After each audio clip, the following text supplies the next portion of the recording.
Hello and welcome to another extraordinary episode of Retrospection.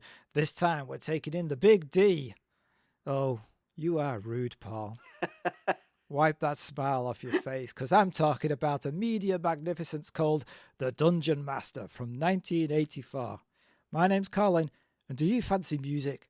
This is a piece of my own composing. Please no, God no! Not again. You promised me, Colin. You said never again. That was the title of the song I'm going to do. Never again. Yeah. Ironically, it just doesn't stop. It just goes on and on and on. Yeah, and on. Hello, my name's Paul, and when the end of the day comes, all I want is someone to take me home on a stretcher. That's how you usually end your Friday nights, though. How would you know? Are you there? Oh, no, the St. John's ambulance people always tell me. Oh, yeah. Well, I think I've probably got one of them bracelets on that, for like next to kin. Probably, Oh, I thought you meant one of those where you're tagged for legal reasons. No, that's on the other ankle, Colin. Oh, I can hear the sirens coming for you now. I think they are. You're out of bounds.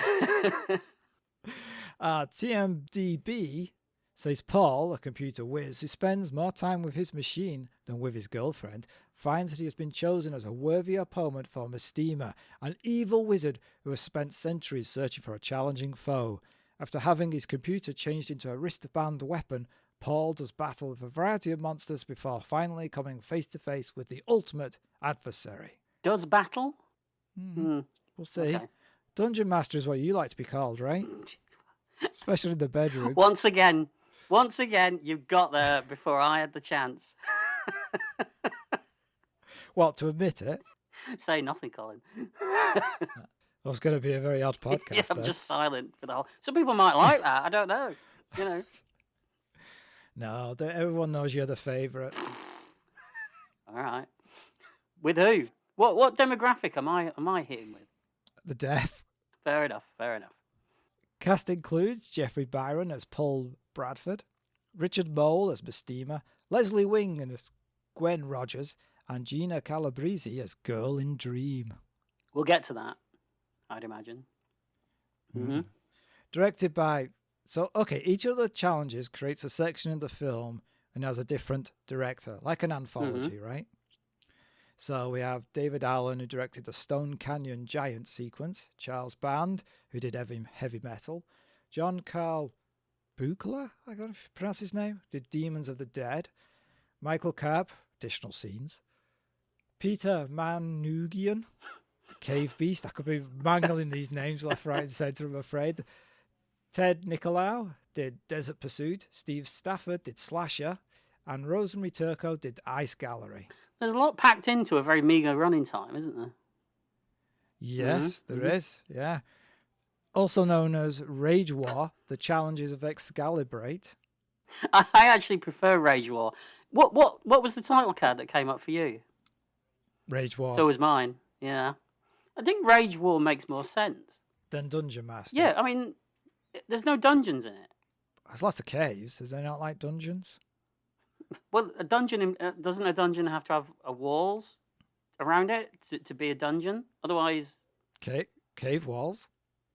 So you can have a cave man-made cave walls? Dungeon. Well, a dungeon in a castle.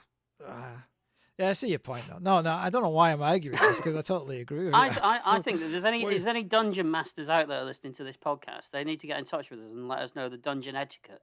That's what we need. Oh, don't do that. We'll get millions of emails now. Primary audience of Dungeon Masters. All right. Okay, there's couple of wizards and an Orlock. A what?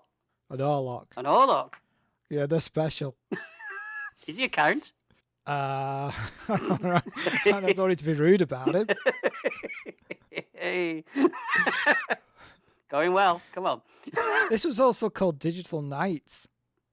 That was what it was originally called, I think, wasn't it? Yeah, Knights with a K. Mm-hmm. No knights in it, Paul. No, I mean, there's a bit of digital. Well, I mean, what they think is digital. But got a question for you. You seen this before? Is this like one in your collection? Is this one you grew up with? No, but I do have a weird history with this movie because for years and years and years, I've had a memory of a trailer on a video that we rented out when I was a kid, and it had a guy standing on a mountain and another guy in kind of like a futuristic costume, and they were shooting like lasers at each other, and one of them had a big growly voice. And for years, I was thinking, what is this movie? Did I dream this? Is this actually a real movie? And it's only in the last 2 weeks that we've been talking about doing this. I found that movie, and it is this movie. Wow. Yeah. Your dreams have been fulfilled. They have. I could just go and die now. You could? Yeah. I almost died watching this, but, Well, don't give too much away. I won't. What about you? Have you got a history with this movie? Have you seen it before? Nope. I never even heard of it. We had this...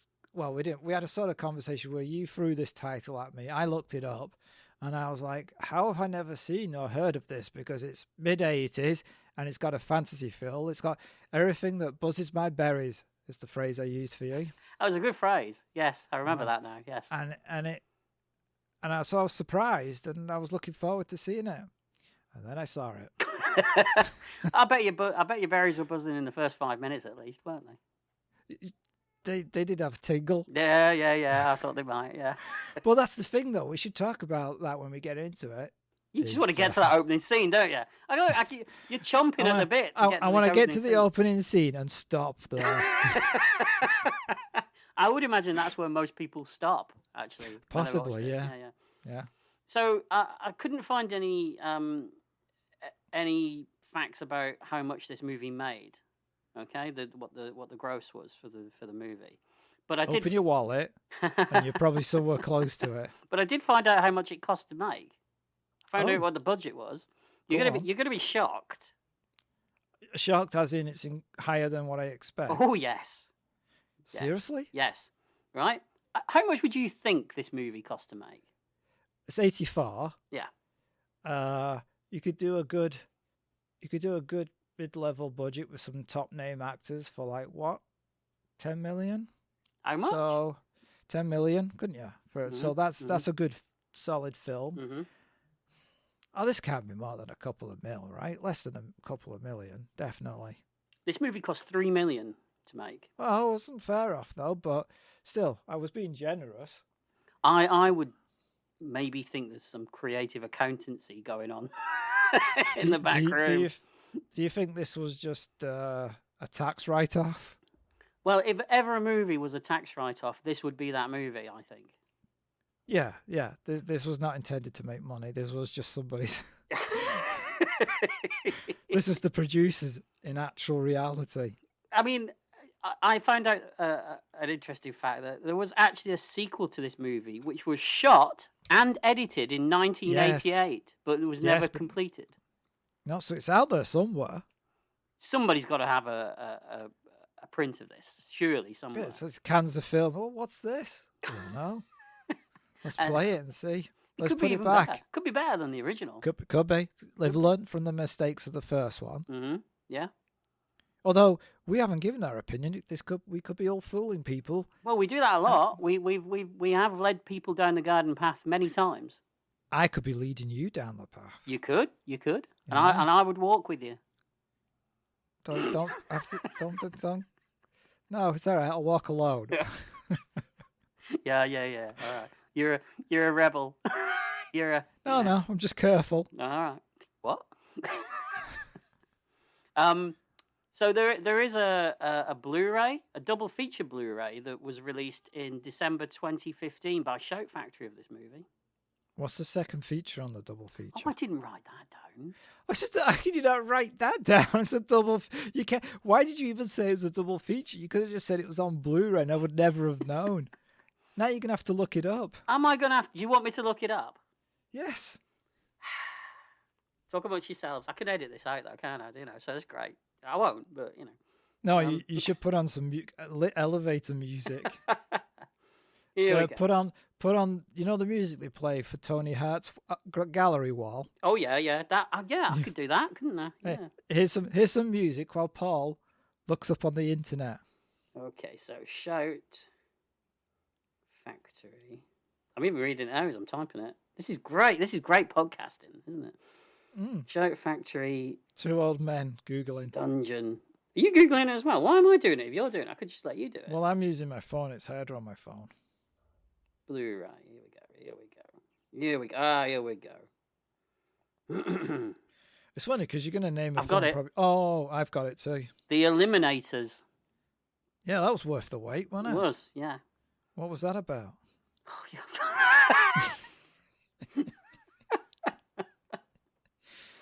A mandroid, part man and part machine, seeks revenge on the evil scientist who created him, enlisting the help of a beautiful woman and a mysterious ninja. A mysterious ninja. And all ninjas mysterious. Doesn't that come with the job? Yeah, like if you're a ninja who's not mysterious, what, you got ninja written on your costume or something? He pursues the scientist in the hopes of stopping him before he can further harm humanity. Stars Andrew Prine and Denise Crosby. We're in. We've got our way in. Paul, I think we've got a future podcast. I think we do. I think you should go and buy the double set. Yeah. That's not going to happen. I might. Or maybe I already have because I love this film so much. Yeah. You never know. In fact, I can see it on the shelf behind you. Oh, the only thing you can see behind me is my classic works of Shakespeare. Of course. We talked about the name change from Rage War to Dungeon Master. It was changed to Dungeon Master to cash in on the popularity of Dungeons and Dragons at the time. Oh, right, that makes sense. And there were newspaper ads for the movie, as they were back in those days, but they were forced to put a disclaimer on it that totally. No. Was it Dungeon Master asterisk contains no dungeons? Yeah, it might as well have done. Yeah. Just like Dungeons and Dragons asterisk, there are no dungeons and there are no dragons. Although there is kind of a dragon, but it's not really a dragon. It's just shoehorned in. Yeah. So they had to disassociate themselves with it completely. Right. The vehicles that are used in the sort of Mad Maxy post-apocalyptic segment of this movie were also used in the other Charles Band classic, Metal Storm: The Destruction of Jared Sin, which I think we're going to have to talk about at some point. Yes, I've seen that. Better movie than this. I'm surprised they survived because they were clearly made of wood. One of them turns over and it's just an unpainted wood bottom. Do you think they're just like go-karts or something? Yeah. Yeah, with crap stuck on them. Yes. Yeah. So the evil metal band that are in this movie were actually played by real metal band Wasp. Yes. At the time, politicians were campaigning against Satanism in music, and this was one of the bands that were getting a lot of flack for that. It was all out that whole satanic panic thing that was going on in the 80s at the time. I'm pretty sure this movie didn't help them. No, it probably didn't. Yeah, yeah. And I think Wasp played up to all that as well, didn't they? Didn't they release songs just to annoy people even more? Yeah, there's a song called I think it's called "Fuck Like a Beast." Right. Subtle. Well, subtle. Yeah. It's almost as subtle as Spinal Tap's "Lick My Love Pump," isn't it? In fact, I would say that was more subtle. Yeah, I think you're right. You mentioned Richard Mole.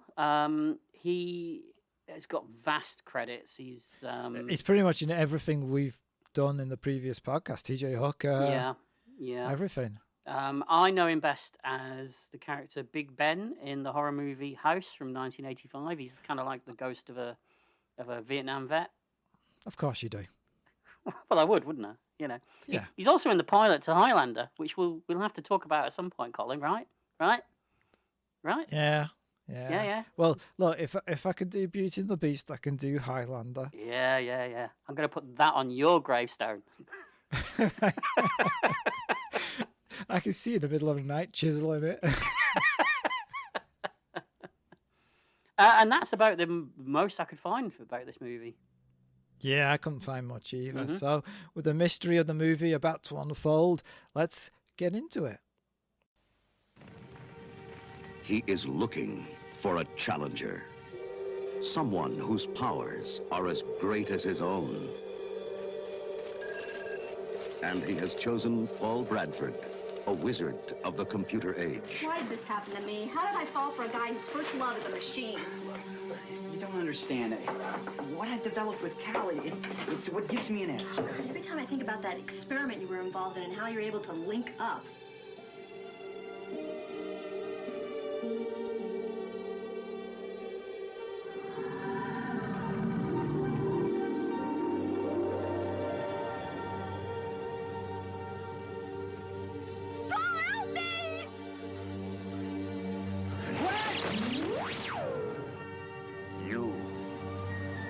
The opponent for Mistima. I don't believe this. I am Rotsmith, caretaker of the dead. Why am I here? Paul must face the 7 challenges of Mistima, who has the power to conjure monsters, nightmares, and unspeakable evil to life. Gwen! Always with Gwen as the bait.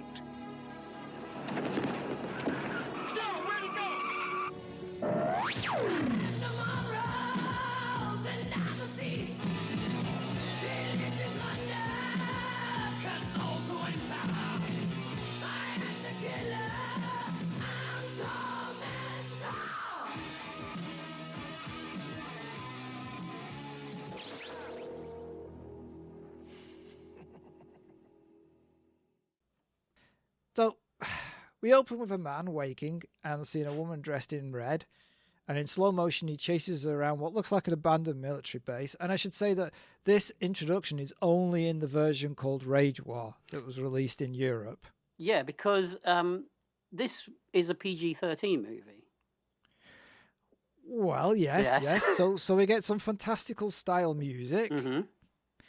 And standing in the smoke, the lady throws off her dress to reveal that she's naked. Now this, and it's a full frontal shot. It is. This took me by surprise because, as I said, I've never seen this before, and I went into this thinking we were going to be seeing something like Tron. You know, that family Yeah. entertainment. Of course, yes. So when that happened, I was like, what the hell am I watching? Is this right? Well, I'll let you into a little secret. That text I sent you, I think I actually sent you the trailer, didn't I, as well? I sent you a link to the trailer for the movie.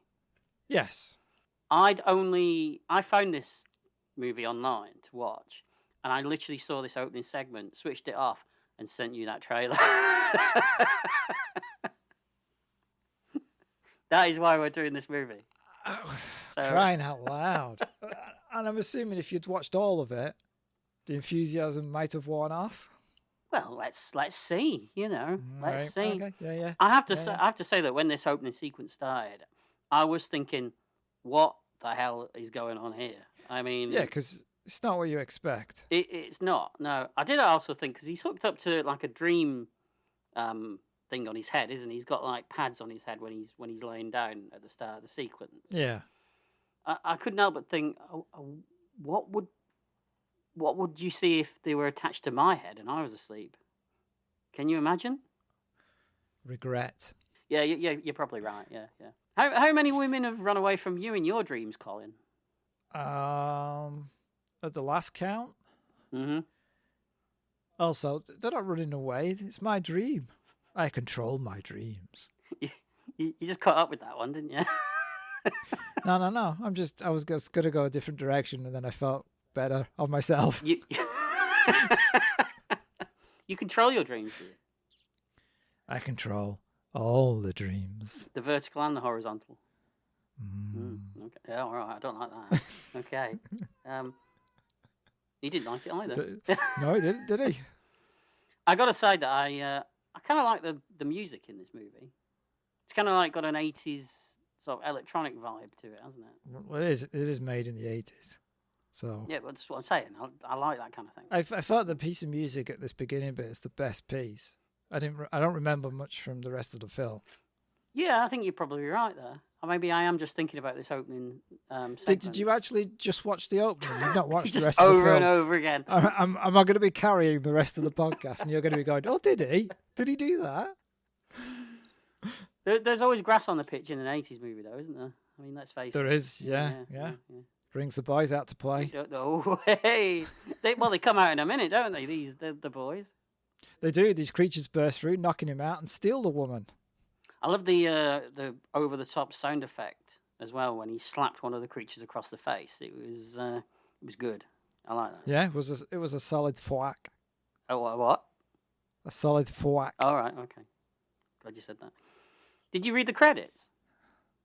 Or did you skip them? No, I mean, I saw it, but I don't remember anything exciting. I mean, it said Rage War in red, and then it said written by. Now, I haven't looked this up, so I don't know if he's a real person. If he is, then I apologise. He's probably done loads of things. He's probably won an Oscar at some point. But it kind of amused me that he said written by Alan Actor. Oh, it's got to be a made-up name. I mean, if you took the initial, it'd be written by an actor, actor. Actor, yeah. All right. Maybe he is. We apologise if you've done lots of stuff. Yeah, well, like I said, he'll probably find out that he's won some sort of like Palme d'Or or something like that, in the future. Yeah, right. Any kind of furniture. He's on the ball tonight, folks. He's rocking and rolling here. Come on. So Paul wakes up with a computer telling him he's late for a repair appointment. So at no point is this guy, he fixes computers for people in different offices, for he works for a company. Mm-hmm. And then we see him running around, jogging. And he's got a pair of glasses that can control traffic lights. There's no explanation of why is this guy's tech like decades above everybody else's. Well, you say decades, but isn't it just that what we always talk about, that 80s idea of what computers can do? It's like it's magic, isn't it? He's got an AI computer, and he's got glasses that he can control things with. And that's technology that's not in the 80s. It's just sort of coming around now. Mm-hmm. But has everybody got that in this world, or just him? Because you don't see anybody else doing it. I kind of get the impression it's meant to be just him, that he's like a tech genius, isn't he? There's a tech genius, and then there's a BS artist. I don't think those glasses work. I think he's just lucky with the lights. Are you saying that he's just the IT guy in the office? Yeah. He just builds himself up. Otherwise, there's no explanation of why is he only built stuff for himself then? What is this AI computer connected to if nobody else has any of this? Where is it getting its information from? None of this makes sense, Paul. Yeah, because, I mean, the internet doesn't exist. No. Yeah. Good point. Although I was impressed by his 80s short shorts, I have to say. You don't see them anymore. You like those? No, you don't. No. I'm gonna you had a pair in you. Oh, you had a pair in your time. You did, didn't you? Got them on now. Got them on now. Have you? Do you want to see? No. I mean, the shorts for you, but the giant pants for anyone else, right? Do you know, I don't think you've ever alluded to the fact that I'm a short person. That's a new one. That's a new one for the listeners. Is it? I'm not that short. I'm a good height for an actor. Oh, yeah, you're a good height for an Oompa Loompa. I'm not blue yet. They are blue, right? I'm colourblind. Are they blue? Oompa Loompas? Yeah. Or are they green? They can come in any colour you like. Because, Paul, they're not real. I think you're thinking of Smurfs. They're blue. You know, Smurfs are blue. They're They're blue. Blue with white hats. Yeah, I get confused. I know they've got white hats. I can see white. Oh, okay. Yeah, I have trouble with blue and red and orange and green. Right. Okay. Yeah. Don't do the whole rainbow. Don't start singing. All right, I won't. Back to Rage War, Dungeonmaster. Whatever this is called. Yes. So he's running around. He's an expert computer repairman with technology that is like magic. You know for a fact as well that these jogging scenes, there was no permits purchased for any of this shooting. We're just jogging with cameras leaning out the back of a car. I would say filming so. it. You think so? Yeah. Probably.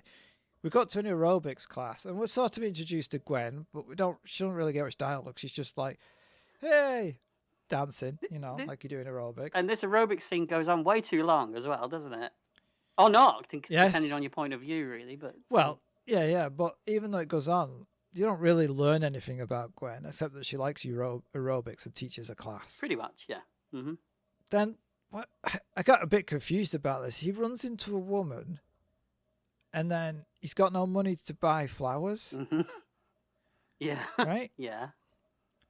So then he runs to a cash machine and uses his glasses to withdraw money from ATM. Now, is he robbing that machine? I wondered that as well. Yeah. And he reacts when he sees the cash machine like he's never seen one before in his life. And the money comes out. He's like, oh, it worked. Yeah. Like, so he's never done this before? I guess not, no. Maybe it's like you said. Maybe he's just, a chancer who's... and he was surprised as anybody that it worked. Yeah, exactly. Yeah. Yeah, that makes more sense. Yeah. So he's going to get flowers, I guess, for Gwen. And then he goes home and he talks to his computer like it's an AI, so this computer can understand his voice. This computer's called Callie, right? Yeah. I did like the nice retro Defender poster that was on his wall. Did you see that? I don't think I noticed the poster. I was too busy looking at the shorts. Is that right? So his computer, he's got like a bit of it's like an Electric Dreams kind of vibe to it, where he's kind of in love with his computer a little bit. Her would be the modern equivalent, right? That's the film right. Her. Yes, the Joaquin Phoenix movie. Oh, beg your pardon. I didn't sneeze. Oh. Yeah. You've got a similar relationship with your laptop, haven't you, Colin? I do. Yes. Yeah. Mm-hmm. Yeah. Can never close it. That's because it's jammed. Is that? Yeah. Not with not with jam. No. Peanut butter. Yeah. Peanut butter.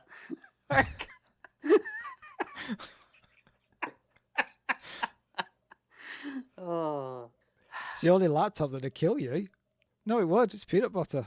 Oh, it's true. Oh, yeah. That's death to me. That. Yeah. Yeah. Mm-hmm.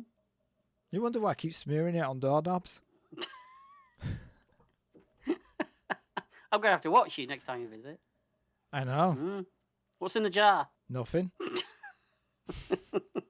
Mustard. All right. Look, there's not any of that peanut butter. I don't want any of that. No, it's not.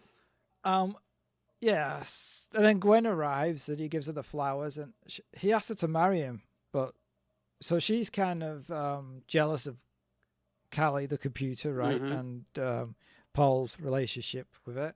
Yes. It's very distracting when you keep saying Paul all the time. It was distracting writing the notes. Yeah, I bet it was. I kept writing arsehole everywhere. I don't know why. Just the mood took me away.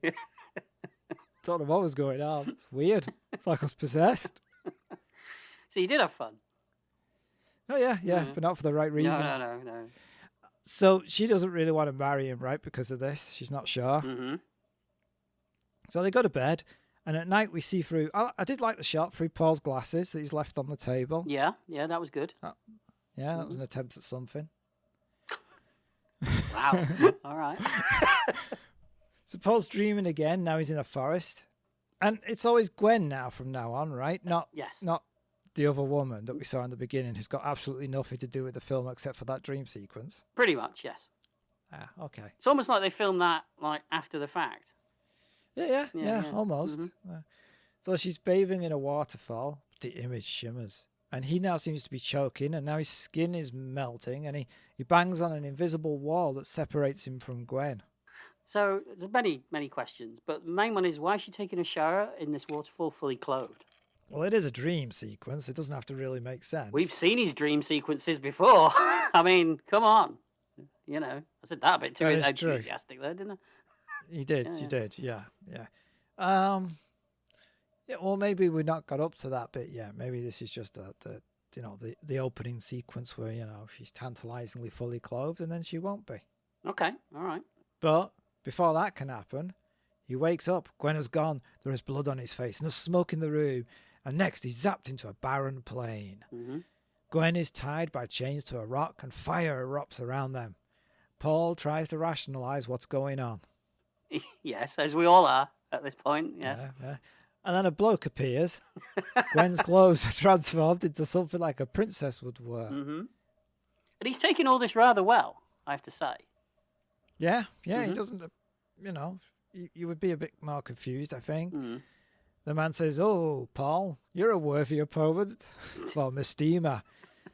I said, "Well, hey, what, old man, wizard, what do you use to remove the creases from your robes?" "Mistima." I like it. So he gives Paul some technology. He turns his computer into a wrist thing, right? Yes. Have you seen the close-up of this wrist thing? Oh, yeah, it's a piece of crap. It really is. It's really bad. Yeah. It's really bad. You may call on your magic machines anytime, anywhere in the world. Neil. I thought his name was Paul. No. He's telling him to kneel, Colin. Kneel. Oh, okay. Yeah. Why did he give him this gadget? Well, he wants to have a fur contest, doesn't he? Okay, well, we're going to see how far this is. Well, then. yeah. Doesn't he make a sword appear in his hand as well? He does. Mistima has a sword, yeah. And he holds it up, doesn't he? And says, "By the power." And I thought he was going to say Grayskull at one point. Yeah, well, but maybe he went, "By the power of copyrighted by other companies." I did like the moment where Paul takes the time to almost lecture this guy on science versus like magic. Yeah, I thought that was an interesting touch. Which is a bit rich coming from a man who's got no science, just magic in his hands. Pretty much, yeah. Yeah. So is Mistima Satan?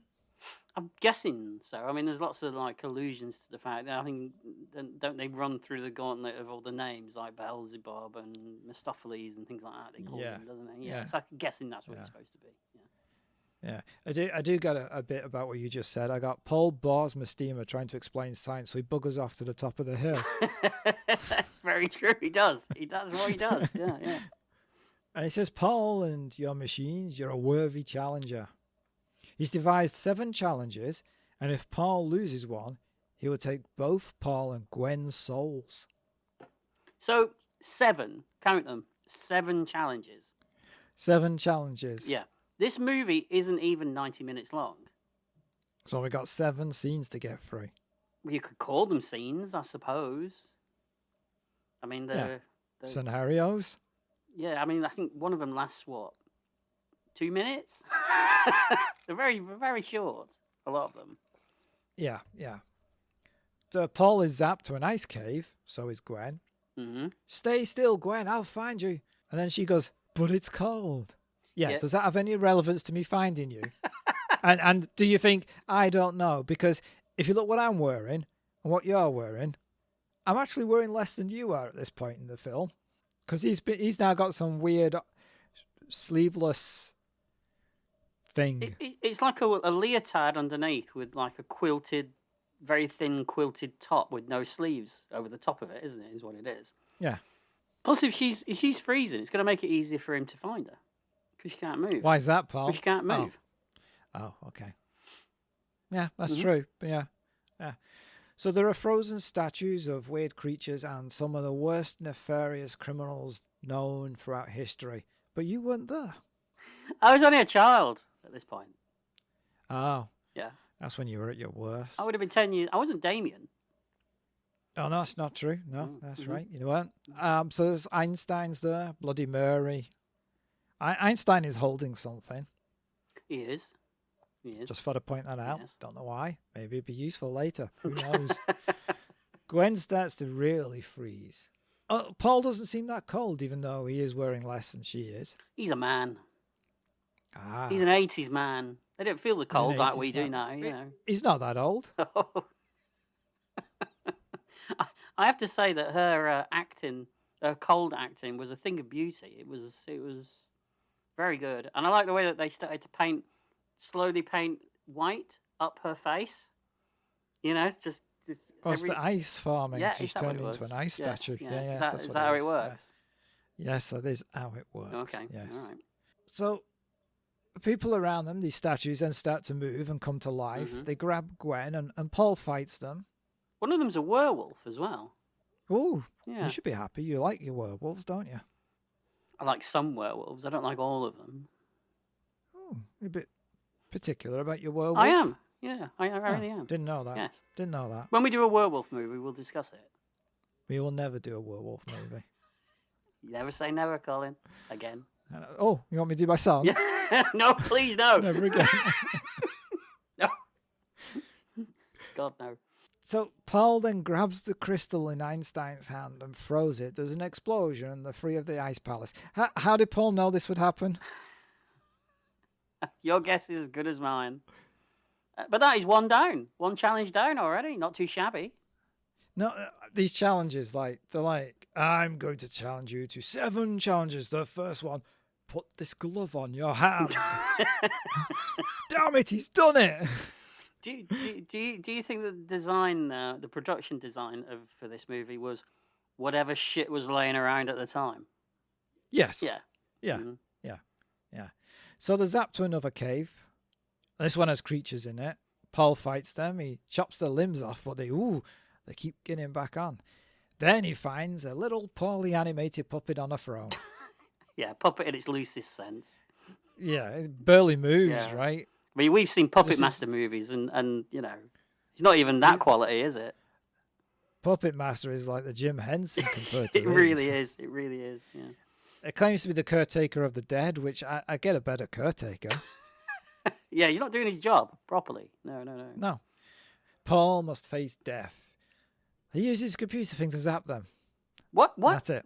Going back to what you said before, why is he so good at this stuff? How does he know how to use this gauntlet like instantly? Well, he doesn't. He just clearly presses anything randomly, and it just happens to do what he wants. Kind of like what he does with his glasses. Yes. Yeah. Yeah. I was getting a vibe at this point from just watching these first 2 segments, and it felt like a bad episode, like something they would do in a really bad episode of Buck Rogers. Oh, yeah. You know what I mean? Second season Buck Rogers, you know.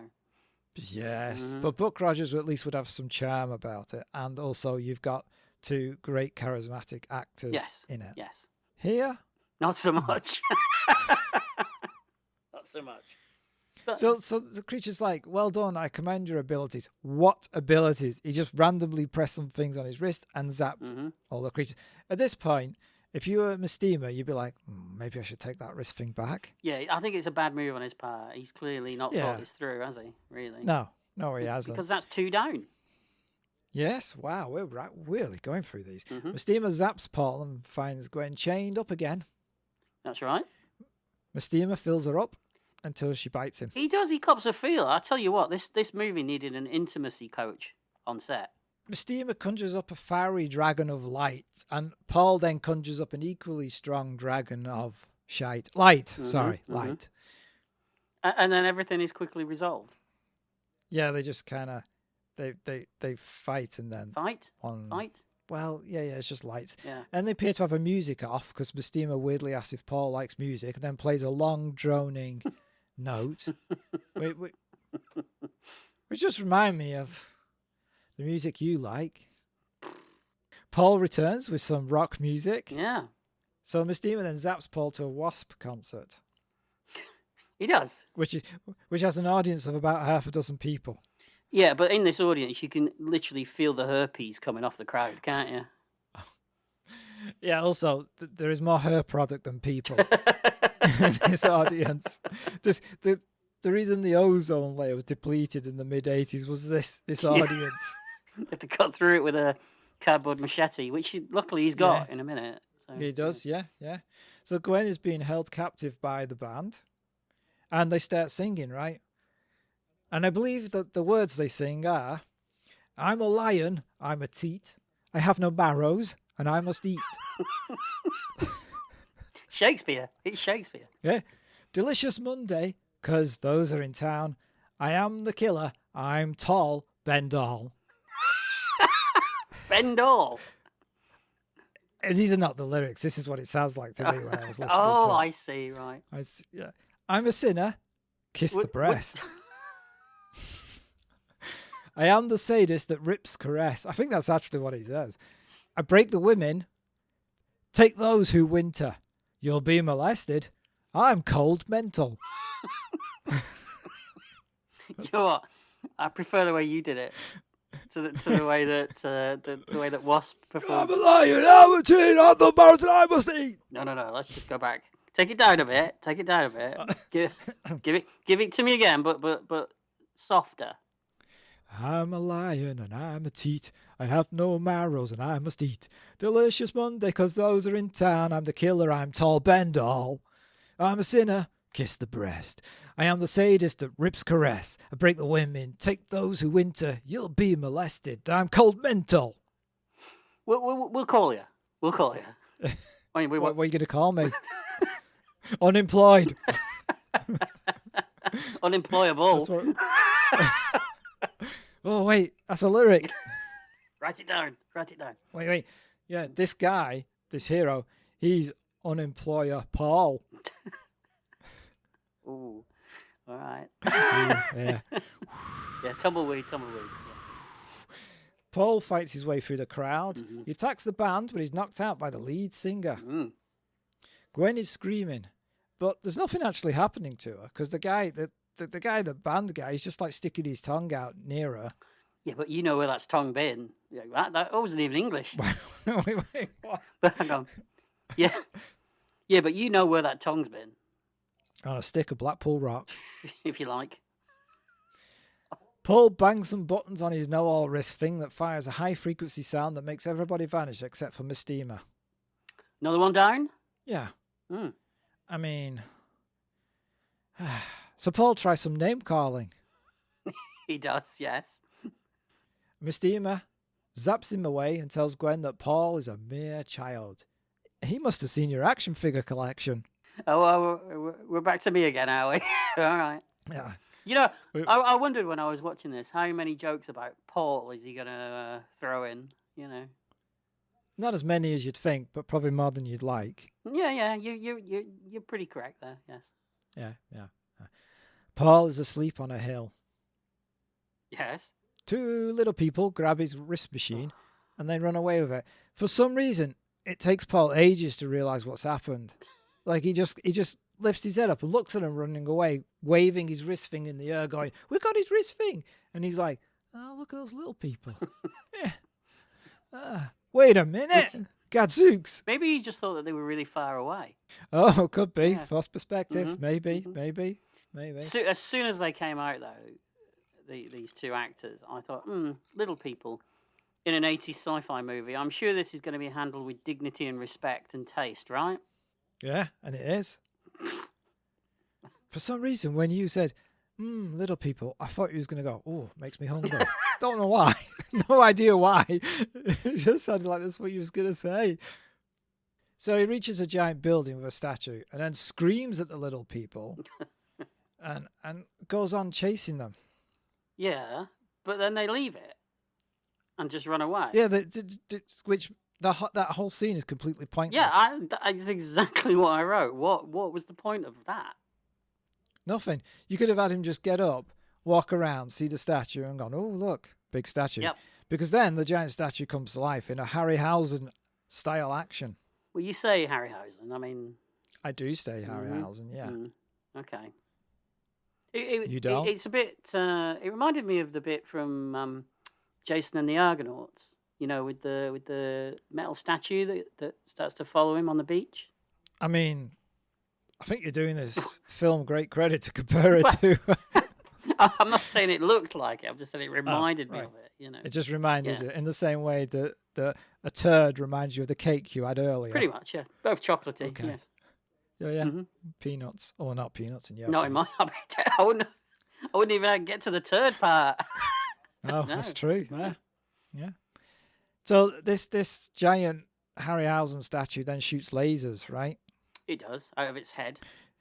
Yeah, so this is one of the challenges. So in a challenge, you've usually got some kind of puzzle to solve, and you use your intellect. Yeah. Or in a film, you use something that you dropped it earlier, a little skill maybe that he's picked up. You know, if it was The Last Starfighter, he's good because he's good at video games. Yeah. So what does he do in this? Oh, he just randomly press buttons on his thing and it zaps it. Starting to get annoyed. That is what it does. I mean, there's nothing else you can really say, is there? I mean... No, everything is solved by him just going boop, boop, boop, boop, boop, boop, boop, pew. That tax write-off's looking sweeter and sweeter with every scene, isn't it? It is. Yeah. It is, yeah. Mm-hmm. Paul wakes up in an alley. Not the first time for you, right? I can't even argue with you there. There's a newspaper report of a slasher on the loose. Hey, not for... Oh, sorry. won't bring that up. He sees a female leg amongst some garbage. It's a dead woman. You went through so many emotions in those 2 lines there. I went through so many emotions watching this I'll film. bet you did. I'll bet you did. Mistima tells him that Paul has an hour to save Gwen or the slasher will get her. Mm-hmm. The slasher. The slasher, yeah. Not any slasher. The slasher. There's not like a bunch of No, them. he's the slasher. Just one. Yes. It'll be confusing if there's loads of them. He's a solo slasher. Solo slasher. Right, just does beneath the knees. Just yeah. He never goes any It's higher. not, it's not a high slasher, no, it's so low. Yeah. Of course, yes. Yeah. So the police turn up and arrest Paul. Mm-hmm. Don't. I'm not. Don't. We see a man cutting out newspaper stories about the slasher. Mm-hmm. So this is the slasher. Why are we seeing the slasher now? It's of no use to us. This entire slasher segment feels really out of place, doesn't it? Yeah, it's like the director of this went, I don't really want to do what they want to do. I want to do a New York gritty slasher film. Yeah. It doesn't fit well. No. He sees Gwen from the patrol car as they go past. He does. Gwen. Do you know the most disgusting thing in these movies? When that cop bites into that jelly donut and all the jam just spurts out all over his chin and drips off his face, and that is disgusting. You didn't like it? Didn't like that at all. No. Don't like messy eaters. I don't like messy eaters. I thought you'd be aroused. He's got a moustache. Is that wait? That's what does it ruins it for you? The moustache. Yeah, we didn't have. I said you. Oh, okay, all right. We've got standards. You do, yeah. They're very low, but you do have them. Paul uses his wrist thing. I'm just calling it a thing now to laser through the handcuffs. Mm-hmm. I did like the bump in the car where he accidentally burnt his wrist. Yeah. That was so it's the one little highlight. Mm-hmm. It's also a lack of humor in this film. This film needs some jokes. No, I mean the jokes come from the movie itself rather than actually being jokes, if you know what I mean. No, but it needs some humor. Oh, definitely, doesn't it? Definitely. I mean, I was laughing my head off though when I was watching it, so you know. Well, this actually talking about this next scene made me laugh because now we got the slasher and he's going to open up his knives that he used to slash, and they're the tiniest little knives you've ever seen. They're the knives you use for modelling Earthfix kits with. You know, for getting the pieces off the frame. Yeah, they are. Yeah, I was like, what's he going to do with those? And did you notice the half peeled off price sticker that was on the front of the box as well? Well, you know, he's just bought those. Realism. They're going for realism. Yeah. He has to buy a new box. That's his thing. That's his, like, you know, all these serial killers, they have a thing, whether it be a letter of the alphabet or a poem or something that they send to the police. His is he always has to kill with a brand new set of Earthfix knives. That's not... It's a thing. Modelling knives. It could be a thing, yeah. It is. It is. It's his thing. Paul manages to use his device to unlock the patrol car door. Mm-hmm. A mechanical device in the 80s, I'll point out. Yes, I know. And jumps out. Then he uses it to locate Gwen. This thing can do anything. Somehow, the computer now knows where the next murder is going to take place. So, is this a real New York and a real reality? I'm guessing so, because the scene carries on for a little bit once he's left it, if you in a minute. Mm. Whereas all the other ones have ended right when he beams away, you know. But this carries on as a little moment, doesn't it? Yeah, it does. So I'm guessing maybe it is. All right. Paul uses his device to fool the police into thinking he's somewhere else by somehow making a radio message appear on the sound, and it's a different voice on the radio. It sounds like a normal radio operator. Yeah. All right. He then runs to where the crime will take place to save Gwen, not drawing attention to himself in any way whatsoever, running down the street in his spaceman outfit. Maybe this is a callback to the jogging. Oh, they're like, oh, he can make it the long distance because he's a jogger. Yeah, exactly. Yeah. See? Yeah, all right. Yeah, there's callbacks. You're right. I'm wrong. It's a mastercraft in screenwriting. I wouldn't go that far, Colin. I mean, you know. Yeah, so he's going. So this is going to take place at some auditions, right? That's right. Yes. And he gets to the auditions and he tells them, "Call the police. There's going to be a murder." It's like, I'm sure you're not that bad. The critics will be okay. I bet they weren't. No, No. I bet they won't. No. So he sees Gwen being attacked and then lasers the attacker. They disappear. Police arrest the slasher. Another one down. What are we at now? I've lost count. I don't know. I've given up. Okay, so we're back with Mistima. Mistima just loses it at this point. Hear me, Ball Balaam. Hear me, Incubus. AstroTurf. Abaddon-Amanam. Whizbit. Gandalf. He's just yelling stuff. Might as well be. Yeah. Yeah. He creates a giant floating demon head. Paul zaps it. Solved again. Isn't there a bit as well where he tries to tempt him? He tempts him with beautiful. Actually, he tempts him with beautiful women. Yeah. And then he tempts him with money. And doesn't she say something like, "Oh, he's not going to be persuaded by that," and he's kind of like, "Hang on a minute." Yeah. Well, of course he's a Paul. Paul's always fall for temptations. What, the 1960s soul singers? Yes. Oh, yeah, they are good. Yeah. Paul enters the cave. Steam erupts. We see the monsters. Paul chucks rocks at them. And then I don't know whether I zoned out, but I don't really understand the laser blast causing where that laser blast came from. Did he do that and it ricocheted and he was working out ricochets or something? I think it's the idea that they have to deflect the rocks that turn into laser blasts, and they deflect off the walls somehow. Because this is almost like a thoughtful challenge. Yes. And it's Almost. a bit like a 1980s computer game as well. Yes. Yeah. Which, that's another thing. Why is there no video game stuff in this film? He's supposed to be. Why is he a computer? He's a computer repairman, but there's no video game stuff. Were they aware of what was going Probably not. No. Probably not. The laser blast then causes a caving on top of the monster. The crushed monster turns into a beautiful woman who's been trapped there. Okay, so now this is a thing. Why didn't they do more of this? Why didn't this could have been a part where he's realized that all the other creatures are actually people who are like him, have been trapped. So now he can't go zapping them all. Yeah, and he has to try and save them, or at least manage to save Gwen without harming anybody. Yeah. Because that would be something. It would be something. Yeah. But alas, he just kisses her and then she vanishes. That's right. Yeah. And you won't do Hawk the Slayer on this podcast. Come on, Colin. We've done this. No. Ask us Hawk the Slayer and I. We have a beef. Oh, let's see. We've got to get into that. I want to know what your beef just is. Making it up. My beef is I don't want to watch it, and you want me to make me watch it. That's the beef, pal. You're the beef. It's a classic. That's the one with the ferrets, right? Yeah, and Bernard Bresslaw playing a giant. Yeah. I actually own it on Blu-ray. So do I. There you go. Easy. Are you watch. sure? I thought we'd done it. No, we haven't done Hawk the Slayer.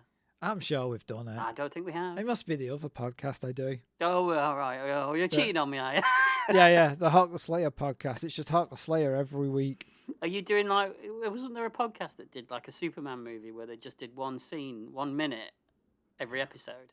Yeah. Every episode is like 5 seconds of screen time. Yeah. Oh, we could do that. I know I like Hawk the Slayer, but We want. That's not up for that. No. Fair enough. Mistima appears and starts telling a tale of how he tortured a cat. Yeah, it's almost a Shakespearean monologue about torturing a cat, isn't it? And he's really going for it, Richard Ball. He's having a whale of a time. He is, but unfortunately, all I kept thinking was, "Oh, for God's sake, get on with it." Yeah. We're what, 13 minutes away from the end of the movie? Something like that, yeah. Paul and Mistima have an argument. Mm-hmm. So now they appear in a desert in what is an airplane graveyard, I would say. Mm-hmm. Yeah. Now, Callie can detect hostile life forms. Yeah, she's upgraded. The military turn up in 2 vehicles. One appears to be painted by the militant branch of the LGBTQ plus brigade. It is a bit brightly coloured, yes. Yeah, for a military vehicle. And these are those vehicles we were talking about earlier that look like go-karts that have just been built up a little bit. Yes. Yeah. Paul tries a cheeky quip and gets smacked in the face. You've been there, haven't you? No. They steal his wrist thing. Mm-hmm. But he communicates with Callie anyway, so now he doesn't even have to wear it. Yeah, I was a bit confused here. Yeah. So this is another thing. Like, now he's not pressing buttons; he's just talking to it. Yeah. The game's changing far too much for me. Yeah. Yeah, it's almost like the movie doesn't know its own internal logic. It has internal logic. All right. Yeah, exactly. I know. They steal one of the military vehicles, but they are chased by another. And then they shoot at Paula and Gwen, and Paula, he's had a change. They shoot at Paul and Gwen. This is a general question, actually. Why do actors have trouble pretending to steer in a vehicle? Yeah, because he's doing that. He's rocking that wheel like that. Yeah. Why do they do that? It's not like a lot of these actors don't drive in real life. I'm just guessing that's the way he's been directed to do it. Yeah. Just do that. It looks great on camera. You got to do it that way. You think because if people don't, if they're just gently steering as if they are driving, it doesn't look like they're doing anything, does it? It's not kinetic. No. Yeah. It just puts me off. I just see it and I just go. Ugh. We all know who the greatest actor, driving acting is, don't we? Well, it's going to be William Shatner. Of course, everything for you is William Shatner. But it is, it is. T.J. Hooker, the way he masterly mimed driving that car, it was. Mwah. All right. So Gwen manages to destroy both the chasing vehicles because now she's an expert shot. She is. I'm glad we learnt that earlier with her aerobics class when that guy burst in and she shot him. And we're like, I wonder if that's going to be useful. But again, that would be something. Yeah. Yeah. I have to tell you though, Colin. I have to tell you. Yeah, all this post-apocalyptic car chasey, shooty stuff, right? So it's your favourite bit? I'm a bit of a sucker for this kind of stuff. Oh, so even if it's rubbish, you like it? Yeah, even if it's rubbish, I can live with it. I think there's a movie called Battle Truck that I kind of like. Yeah. But it's just because it's set in a desert with cars. Desert cars, and Metal Storm, things like that. I'm a sucker for this kind of thing. All right, so they got your number. That one bit. There's one bit. Yeah. So now they're going to face a head-on collision with another vehicle that's like theirs. There's a massive explosion, and Gwen and Paul wake up back with Mistima. Mm-hmm. He says it's all over. Well, so did they lose or did they win? Did he win that challenge or not? I'm guessing they didn't win that challenge because he crashed into them, didn't he? But how would you win a challenge of someone driving straight at you? Well, you can't. He's rigged it, hasn't he? He's rigged the game. He rigged the game, but he gave him a device that could do all sorts of things. Yeah, why didn't he use it? Why didn't he use it to blow the car up before he actually hit it? Yeah, he's used it for everything else. Yeah. I'll tell Callie to alter the direction of the other vehicle because she control cars and mechanical things. Yeah, or even you could just turn the steering wheel, and it's a big fuck off desert that you. Maybe the steering wheel doesn't work. That's why he was like. he's trying to turn and he won't turn. Oh my god, it's not turning. Yeah, that's what the deal was. Yeah, that sounds more likely. Yes. Yeah. So Paul says Mistima's never fought man on man. You're like, no, not doing it. It's a cheap gag, Colin. It's a cheap gag. I'm not doing it. And he says, like, oh, you're bored watching what's going on. You need to face real excitement by challenging me to a real contest. And he says, there's no rules, Mistima. And then Mistima sends him flying. So Paul's like, no, I've changed my mind. There's some rules now. No, he doesn't. He pulls some Captain Kirk level style mind games on him, doesn't he? Yeah, to get him to fight him. Imagine Kirk doing this speech, but better, Yeah, I mean, it would be better and it'd be more length. Paul just goes, ooh, yeah, you need a bit of a challenge. And Mistima goes, ooh, don't say that to me. I like the moment when he wants to fight him, and she says to him, "You can't fight him. He's a giant." Giant? He's what, about 2 inches taller than him? Maybe she meant metaphorically. Metaphorically, yes. Okay. Yeah. So they fight. Mm-hmm. Paul pushes Mistima over a pit of lava. I guess so. I think that's what it was, yeah. And then Mistima falls into the pit. For some reason, Paul can't get back up. What's the problem here? I don't understand what's going on. I'm looking at it. He's laying face down. His head's over the pit, but the rest of his body's not. Yeah. And then he goes, "Oh, I can't get up." And Callie fires a computer beam, and then Paul uses that beam to lift himself. Why didn't he just get up? What's going on? Who knows? All right. Who knows? He kisses Gwen, and they vanish and reappear at home. Mm-hmm. Who sent them home, Paul? Maybe once the bad guy was dead, the spell breaks and it automatically sends them home, right? Oh, that's handy. Yeah. Let's go with that. Okay. Yeah. All right. And then for some reason, Gwen goes, "Okay, I'll get married," even though nothing has changed between Paul's relationship and his computer. Yeah, and isn't there a moment as well where he kind of looks around like he's sensing something's not quite right?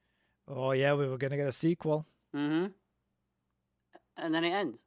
Yeah, and it just ends. And then you get clips of the film with the credits telling us who directed each section. Yeah, you do. Yeah. And that's it for Dungeon Master or Rage War or whatever you want to call it. Yeah, but what? Okay. So, Paul, what did you think of Dungeon Master? I'm not sure what I watched, if I'm honest. Was it a fantasy movie? Was it a sci-fi movie? Was it a comedy? It wasn't a comedy. Was it a portmanteau movie? I guess it was a portmanteau movie of sorts, wasn't it? You know, any one of those things would sound intriguing, but maybe a slightly odd adventure. Any one of those things, but we don't get any of that really, do we? Is there a plot? I guess there's a plot, sort of. Maybe. I mean, it feels like a movie, but it feels like a movie that maybe I would have come up with when I was 12 years old. Do you know what I mean? Yeah. The sequences are all over so quickly that nothing stays with you except a vague sense of what the hell was that? You know, what did I just see? Richard Moll's great. He's chewing the scenery like there's no tomorrow, and he's clearly enjoyed himself, but everyone else is just kind of just there. Really? Yeah. The effects range from terrible to all right, I suppose. You know, for the budget, I guess. The 3 million. It's very confusing. And I don't mean confusing in you don't know what's happening, but you're just confused. Like, what is it? What is this thing I'm looking at? Yeah. I don't think I enjoyed it. But then again, maybe I did, because I can't say